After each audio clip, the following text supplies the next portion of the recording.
ስለ ማህተመ ጋንዲ ስናነሳ ማህተመ ጋንዲ በርካታ ሐሳቦች እንዳሏቸው ነግሬያቸዋለሁ። የሰው ሰራሽ ጥርስ የሚጠቀሙ እንደነበር ብዙዎቻችን አናውቅም አይደል? እንግዲህ ያን ጥርስ ግን የሚጠቀሙት ንግግር ሲያደርጉ አይደለም። በእርግጥ ንግግር ሲያደርጉ ካዩአቸው ብዙ ጥርሶቻቸው የሉም አይደል?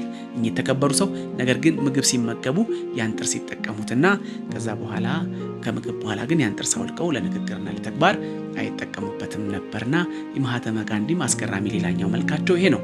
ማህተመ ጋንዲ በርካቶችን በፍቅርና በሞገስ የሰበኩ ያስተማሩና ህንድን ከእንግሊዝ ቅኝ ግዛት ነፃ ያወጡ ለዓለም ምሳሌ የሆኑም ጭምር እንደሆኑ ይነገራል። በእርግጥ በዘመናቸው የሚጽፏቸው ደብዳቤዎች ሁሉ እጅግ አስገራሚና አስደናቂ ነበሩ።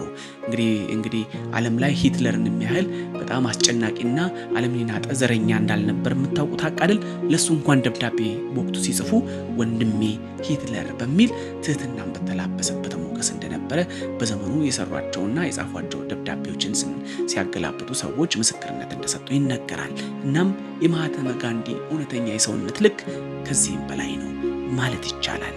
ማህተመ ጋንዲን ስናነሳ ታሪካቸው ብዙ፣ ምግባራቸውም እጅግ ብዙ በምግባር የተገለጡ የሰውነት ልክ እንደሆነ ይታወቃል። በእርግጥ ከባለ አባት ከባለ ጸጋ የወጡ ቢሆኑም በተለይ በህንድ ማህበረሰብ ዘንድ የሚናቁ የነበሩት ማህበረሰብ ዘንድ በመሄድ ቤት እየጠረጉ እያገዙ የነሱን ህይወት እየኖሩ ሰው ነው የሚለውን የሰውን ልክ በሰውነት የገለጡ ድንቅ ሰው በመሆናቸው ዛሬ በጠይም ብዕራችን ልናነሳ ወደድን።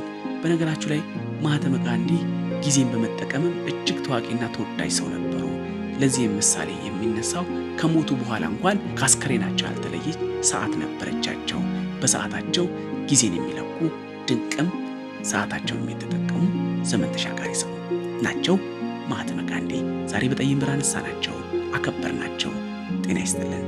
አዲሱን ትውልድ ከፍቅርና ከእውቀት ቀይጠን እንስራ።